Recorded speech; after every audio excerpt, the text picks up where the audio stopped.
Hey guys, this is Fergal from Poker VIP, and welcome to part 3 of moving up the stakes on Guts Poker. So to fill you in, if you haven't been watching the series so far, we have been playing at various different levels over on Guts Poker. So we started out part 1, we were playing 4NL.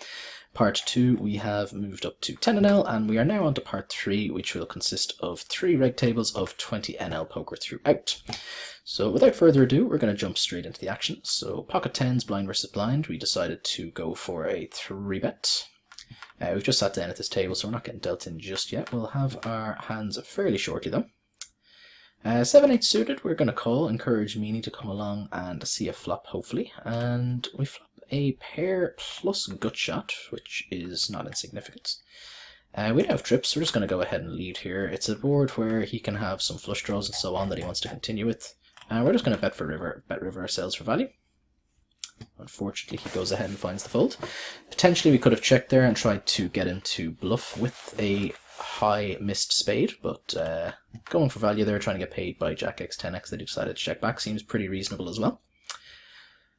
Ace King, obviously going to be a trivial open.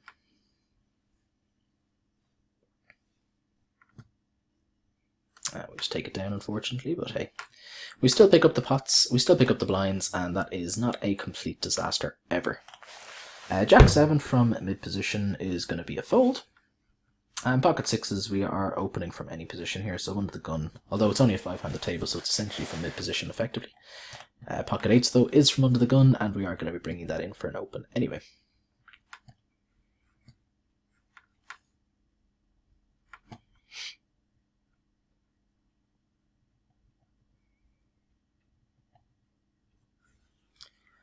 The 5 and the deuce in the big blind, nothing we are going to be able to do here except to throw our hand in the muck.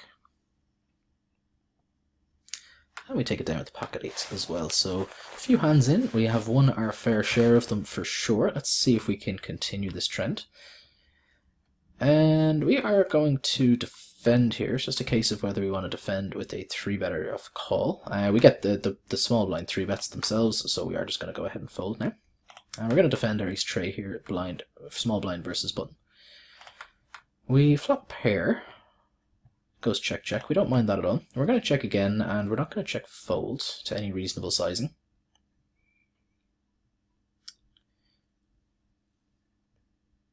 I think we're just going to check again and just check call if he decides to bet. Betting for value versus better ace highs does seem like a bit of an option, but it's also entirely plausible that he is just checking back a marginal pair that's slightly better than us, that he isn't planning on folding either.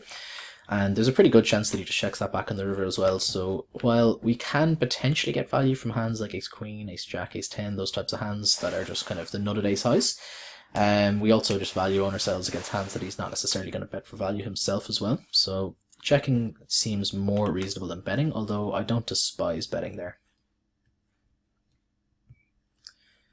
The deuce and the queen we're going to fold, as we are with the 5 and the 10.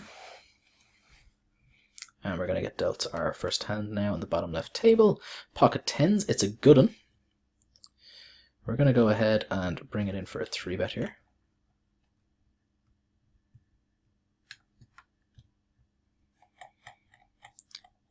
I'm going to squeeze it up now that it goes raise call on the button.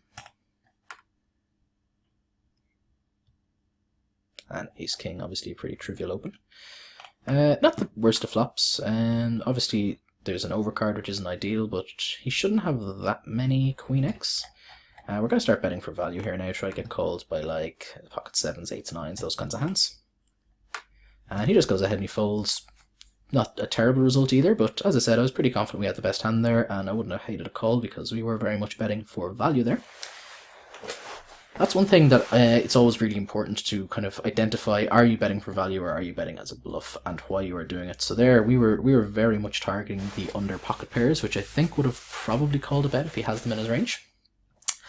It's pretty likely he folded a not pair, like an unpaired hand, in my opinion. I don't think he just folds a hand like pocket 8s there, especially when the board pairs. It's very hard for us to have a queen, and a lot of people don't bet kind of hands like pocket jacks or pocket 10s there as well. 9-10, some kind of temptation to do something here, but we'll wait until we have a little bit of a better read for how the table is kind of playing before we start kind of making aggressive 3-bets from the button. A suited queen is going to be good enough for a steal blind versus blind.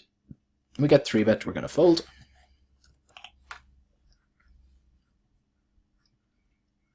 And king 8 facing under the gun open is going to be a muck as well.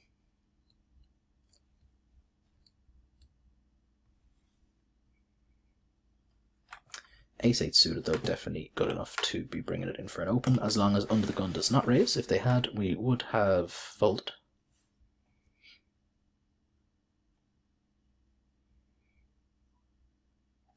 We're going to call here. We're going to look to try to encourage some multi-way action behind. We don't, but we still get to see a flop heads up. We're not going to attack this board. We pick up a flush draw, which is reasonable. We're still going to check here. I think ace high actually has some showdown value. Betting here, it really doesn't make any sense. I don't think even ace high folds. Nothing that beats the board is going to fold either. Like if he has a 9, if he has pocket 10s, pocket jacks ever, anything like that. He's never folding, and he's obviously never folding a queen or an 8 either. So I think we're just going to take our showdown value, check down our ace high, and he has, yeah, he was absolutely never folding a hand like ace 9 there, so it doesn't make any sense to bet there. The only plausible option if we were going to go for a bet is to go for a large overbet and try to get him to fold an ace high hand. If we do overbet there, I don't think he folds a 9, but it is possible he does.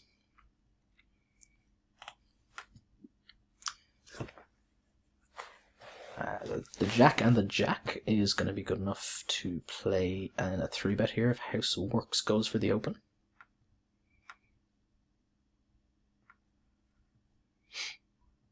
He doesn't, so we just get to open ourselves. Blind versus blind. If we get 3-bet, we will be 4-betting. Goes for the call. Safe board. We're going to bet ourselves 75 into 115, and he goes for the fold. If he had called, that turn would have brought some dilemmas to us. If he calls there, he's going to have a 10 somewhat frequently, so when the 10 rolls off, puts us in a bit of an awkward spot. But he goes for the fold anyway, so we don't have to worry about that. We're going to use the ace-jack here as a 3-bet here, see how the table starts responding to 3-bets. We could consider flatting here, but the offsuit variety, I prefer just using it in our 3-bet range and taking the initiative and getting to play heads-up poker pretty frequently if he does continue. And if he 4-bets, our hand is absolute toast, so we have such a trivial give-up. And if he has a hand that he's willing to 4-bet, it means that our hand was in tons and tons of trouble either. So we're not even like missing out that much opportunity to flat call and see a flop basically. Flop comes perfectly reasonable for us. We're going to start this off with a check back because if we do bet, we're only really going to get called primarily by better ace-x. Whereas when we check back, we sow some seeds of doubt in his mind. He might start calling down with kind of pocket 10s, pocket jacks, those types of hands.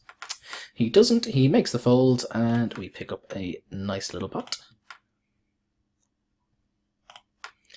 And over on the top left table, we're just going to check down our pair of 6s, get it to showdown. He has the ace and the 7, unfortunately he gets there in the turn. Kind of surprised he didn't go for a bet at any point there. I mean, when I check back the turn, it feels like he should be betting river. Unless he feels like we're the kind of player who is going to start bluffing rivers willy-nilly. Which, if so, then his check seems reasonable, but when I check back flop on turn, usually I'm going to have some showdown value, and I'm not really going to be wanting to turn showdown value into a bluff too frequently there on that board, so betting for value seems stronger than checking to induce to me. The king and the queen, we will bring it in for an open when it is raised before us. We're going to use it as a 3-bet again.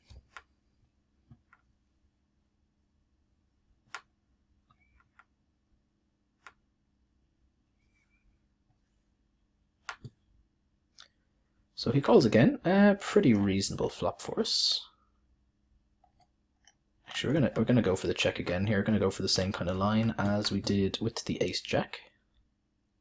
I'm not really afraid of ace-king here ever, but the main hands that we're going to be looking to get paid by are much more likely to just fold out on this flop.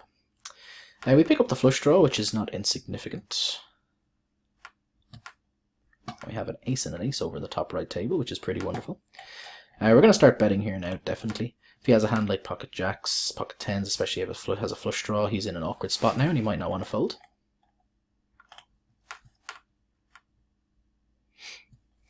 And we're going to bet for value again here. It's very difficult for us to have a flush. And we're going to go on the larger side, go for a real polarizing size.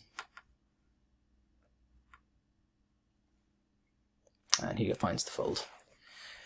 So, onto the pocket aces hand. Looks like Bastia is considering something, or maybe he's just timing it. He goes for the fold. We got a call though. Pretty good board for us. We're going to have a wager. We're going to bet 2 into just under 3. If we get raised here, we're not planning on folding at any point. People can overplay overpairs and stuff like that on that board by raising our wager. He's going to have some sets, definitely. If he has a set, we're sad, but we still have a good shot, as well as our 2 setouts to improve. And the king and the 7 of diamonds, we will go for an open ourselves from the button. Take it down without a fight, no harm in that. Pocket trays, we have this guy posting his small blind. And we're going to size up our open just a little bit as a result of that. We're going to bring it into 70 cent.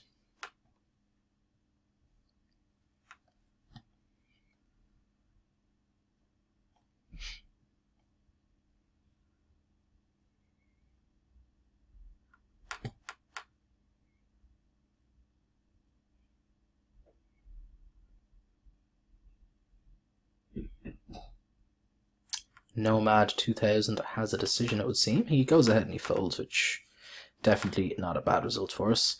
And we're going to go for the trifecta here. We're going to bring it in for a raise again with the suited 1 gap. I actually meant to make this 60 cent. That was a misclick on my part.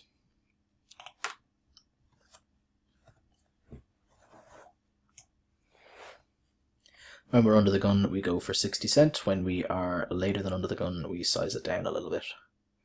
Looks like it might get through anyway, though. So we pick up 3 hands on the trot, no harm in that. And we've got a really nice squeeze spot now, and we're going to bink it up to 340 to go. And we're going to use this hand as a 3-bet also on the bottom left table with the suited potential wheel hand. I mean, this is a huge multi-way pot. We're going to go ahead and call, and we are against the kings and the jacks, which is a little unfortunate. Let's hope for the ace to roll out. It does not, so pocket kings wins a monstrous pot there. Nice little slow play by kings there. Worked out quite well. If he had 3, I don't think much is going to change there if they just go ahead and 3-bet the initial open, but they decided to flat the open. Ace king is way too strong there to consider folding. We're not loving it getting it in 3-way, but I mean, it's also, that guy can be jamming jacks. It's entirely possible that people are calling off with worse pocket pairs as well, in which case we've got 2 overs to 2 pocket pairs, and a very good chance, or a very reasonable chance, a very profitable spot to get it in for a triple up. And even with those exact hands, I mean, it's a losing play getting ace king in there against kings and jacks, but not significantly so. Like, jacks are obviously the biggest loser there. Equity wise, we're not actually doing terribly there when we have a chance of trebling up, even though we only have 1 live card. But obviously that's, you know, one of the worst case scenarios there. We're against hands like ace queen sometimes, we're against pocket jacks, pocket queens, pocket tens, those types of hands, others as well, so it's a very, very reasonable get in. The jacks get in facing my squeeze. If he knows that I'm a pretty aggressive squeezer there, it's pretty reasonable. He's not he's really only afraid of my hands. When people flap behind, it's not often that they're going to show up with queens plus, so I don't mind his kind of jam all in there. And even though the other guy goes with his hand as well, I don't think we can ever fold ace king there. I think it doesn't make any sense. So just unfortunate we couldn't get there, but hey, we won't be too stressed about it. The king and the 8 suited, we're going to have to let this go. Playing this hand out of position versus a player that we don't really know too much about seems like a recipe for disaster to me.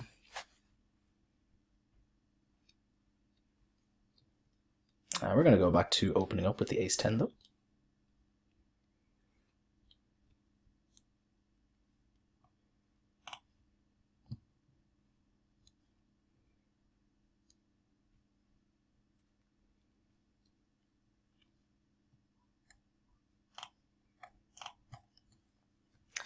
And on our bottom left table, we're going to defend here. We're getting the big blind discount. We are going to call and see a flop versus Indian king.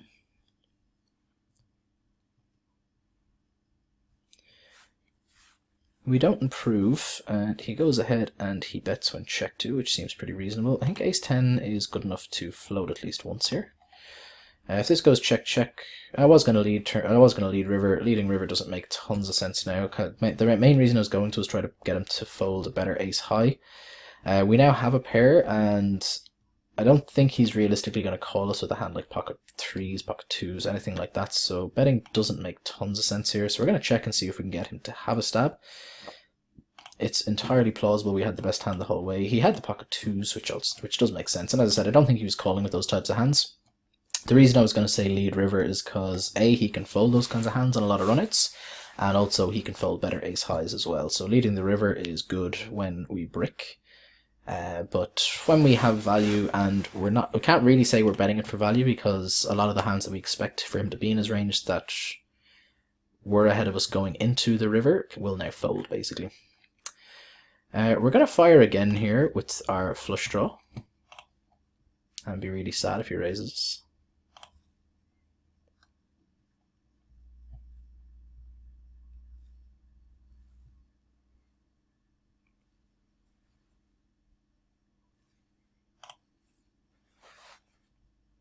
Looks like he has a decision to make. He goes ahead and he finds the fold.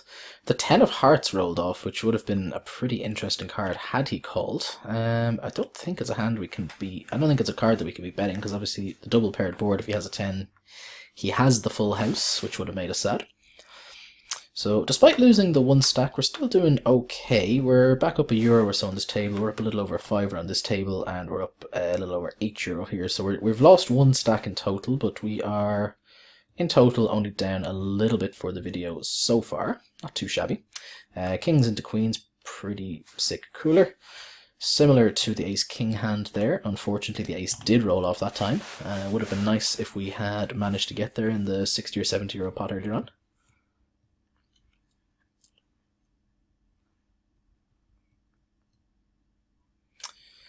Good flop here for us, obviously. We are going to go ahead and have a bet.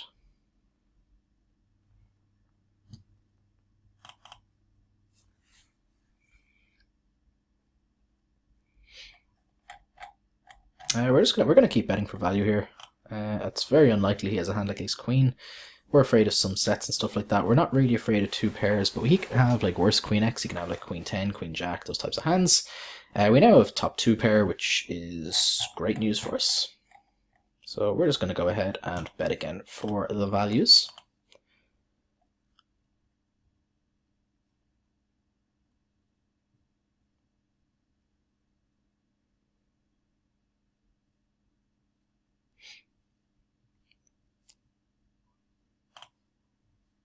Probably got to size this down a little bit. Actually, it might be a bit better try to get picked off by queen jack. But so far we have a reasonably aggressive image from this guy. This is the guy that we barreled twice over here, where he thought about it for a little while. We've been pretty aggressive at the table so far, so if he's in any way observant, he might pick up on that. So he might not give us credit. So he still could potentially call with the queen here.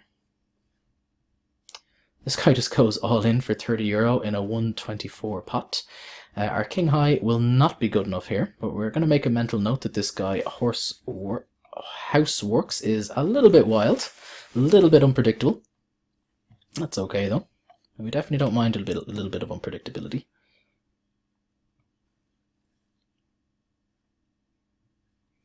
The 6 and the 7, we are just going to let it go. Not much that we can do there from an under the gun open. We're not getting an awful price, but it's still offsuit, even connected offsuit. Like when it's offsuit, it reduces so much of its post flop playability, and it's just going to put us in a lot of tough spots out of position post flop, which is something that we want to avoid. So we want to construct our pre-flop ranges in such a way that it makes hands just avoids putting us in that many awkward spots where we're prone to making mistakes post flop. So those kinds of offsuit, even connected hands, still are a bit of a recipe for disaster when we are playing them post flop. Oh, moves the table there by mistake. We're going to go for an open here with the 10-9.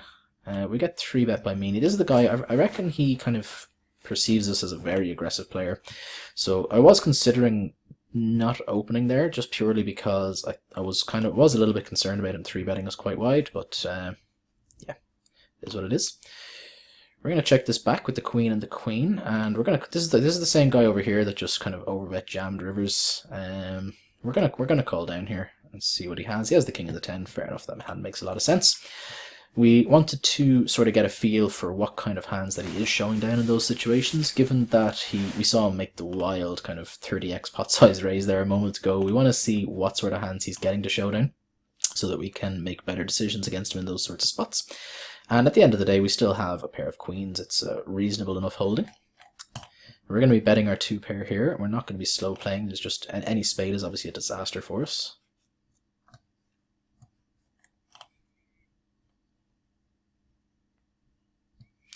And we just take it down, and that's one of the few kind of boards where just taking it down with 2 pair is definitely not necessarily an awful thing. Like, our hand does rank to be best, but obviously if any sort of substantial amount of money goes in, bottom 2 or top and bottom pair there isn't gonna do amazingly well. So we have Meanie over here again going for the 3-bet. We are certainly going to defend the ace jack here.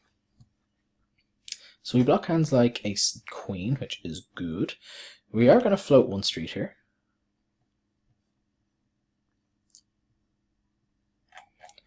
And we're going to start bluffing here now and try to get him to fold any pair, basically. We can have hands like ace queen in our range here, definitely, as well. And he does go ahead and he finds the fold, which is always fun. So we'll make a note there that that's the kind of line that he takes post-flop. So he will potentially, it looks like he'll c-bet boards and then just give up when called. So when he 3-bets us out of position there again, we can use that to make better decisions against him post-flop, which is quite useful given that I think he's at all of our tables. So he's probably a relatively decent player. He's probably one of the regular players. It's definitely worth noting these types of things now in those scenarios. Run of the flush here, which is quite nice. We are going to have a bet for value, and Juicy Bets goes for the fold.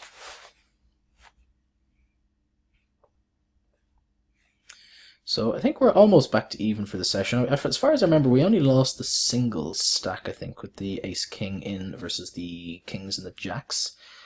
I think everything else we've just been sort of slowly chipping up on every table, so we're almost back to even.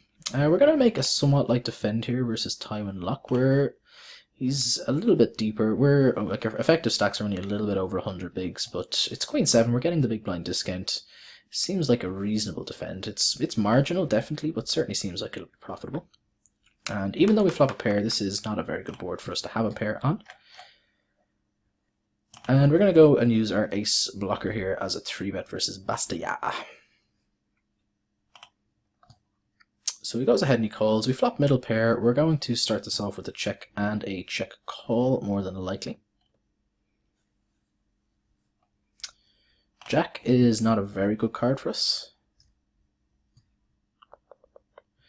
Yeah, there's too many hands that he has that will have connected with that. We're going to go ahead and let this one go. Would have river 2 pair there, but even, I mean, he can definitely have hands like ace jack, stuff like that as well, so he can have some better 2 pair combos. We're going to go ahead and put in the squeeze here when Tywin Lock opens. One point to note, oh wait, no, sorry, I thought the house works over here was the guy who flatted kings versus an earlier open. It was not. It was Tywin Lock, actually. There's a lot of the same players at these tables.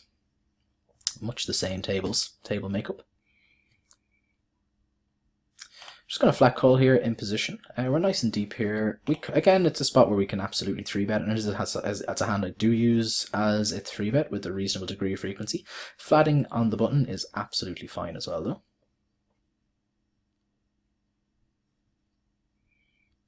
We don't flop anything fun at all, and it's a pretty wet board. There's a lot of hands, a lot of potential sets out there, a lot of some straights, some 2 pairs, some pairs plus open-enders, that kind of thing. It's checked to us twice, and we now have top pair, top kicker, so we're going to have to start betting ourselves to A, protect our hand a little bit, and B, get some value. Seems unlikely that top pair, top kicker is not ahead at this moment in time.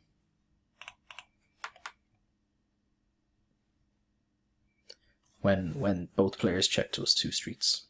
Just seems pretty unlikely that someone has 2 pair or better, or an overpair, obviously.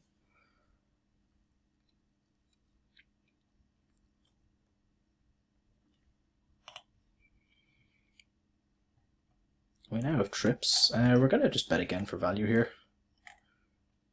I don't see any reason to slow down here. We do get paid. I'm guessing there's actually a pretty decent chance he had a jack there. That seems to make the most sense to me. Call us down with a7, particularly wide call down, but I don't mind it. I mean, it's if he perceives us as an aggressive player, which he probably does if he's been in any way observant at our tables, that seems pretty reasonable. But I don't know how frequently I'm going to be bluffing in that exact spot. But I mean, when the jack pairs, it's obviously a good thing for him. It reduces our jack X combos. I still think it's a little bit light though. So a bit of an interesting pot brewing in the top right. It looks like it's been 3-bet and it has seen multi-way action.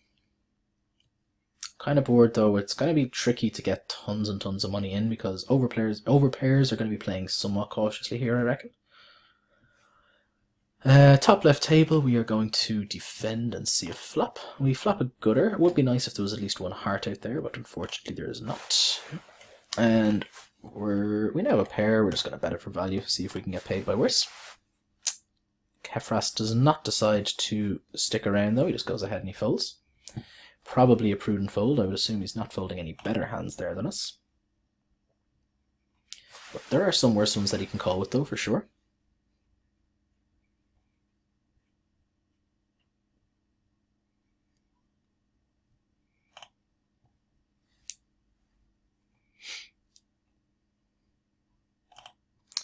Pretty bad board here on the top left table with the king and the queen. Again, it's a hand where we definitely could have used it as a 3-bet. I feel like I've been 3-betting a reasonable amount all around though, and if anyone's in any way observant, they may pick up on that and start playing back at us a bit lighter. And king queen has a reasonable flop potential, so I don't mind just calling even out of position and looking to flop a top pair type hand. If people do perceive us as aggressive as well, I mean, we can potentially get lightish call downs post flop as well. So as played, I mean, it seems like we should have the best hand pretty often. Just trying to figure out if we can get paid or not here.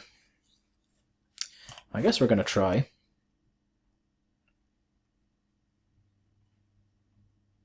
Seems like we got to try. And he goes ahead and he folds. I mean, if he did decide to bluff the flop or the turn, it seems pretty unlikely to me that he bluffs the river. Not impossible, obviously, but it seems like he's probably going to have some showdown value when he doesn't decide to bet that flop. So he can have like under pairs, things like that. That might decide to try to hero call us down, but are probably not going to turn themselves into a bluff if we checked to. So it seems to make the most sense to me. Meany here so far has not been much of a believer against us. We've been getting the better of him so far, definitely. So we are going to go ahead and bet here. He's probably getting a little bit fed up with us. He's getting involved in a few spots where there hasn't been that much he can do. And every time he's called us down, we've just kind of had it. So he might just want to just play somewhat fit or fold in this kind of board. He goes ahead and he calls. Days is pretty bad for us to continue betting on. We're just going to check and give up now. And we are 3-betting the ace and the ace on the top right table. And let's have a bet ourselves now. Snap call, don't mind that. We're afraid of queen 10 and maybe kind of pocket 10s. That's a really bad card for us. Obviously when the flush gets there, it's a bit of a disaster. His 10x can be like jack 10 and stuff like that as well, so he's going to have some 2-pair combos, that kind of thing. If he had bet there on the river and bet big, we would have been in a very, very awkward spot. But fortunately, he didn't. And actually, let's go see what he did have. He had king 10, so we were on the right kind of ballpark. He had a 10x holding. But fortunately, it wasn't queen 10 or 10 jack. Either of those hands obviously would have made us quite sad. So we're going to be wrapping up the video now fairly quickly. So overall, marginally profitable session, I believe.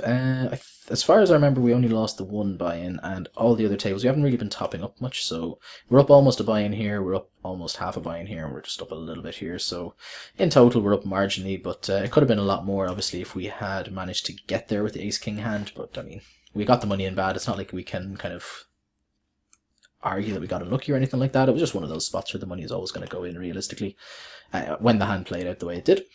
But if we had won that, it would have been a very profitable session, but we'll have to settle for the marginal profitability. As always, if anyone has any questions, queries, comments on any of the hands that we have played, feel free to leave them in the relevant social media. I will endeavour to get back to them as soon as possible, on the likes of YouTube, Poker VIP, anything like that. And I'll be back again soon for part 4, which is going to be a mismatch of all different stake limits that we've played throughout. So we're going to have one table of 4NL, one table of 10NL, and one table of 20NL as we go. So thank you very much for watching, guys. I hope you have enjoyed it, and we will be back soon, as I said. Take care.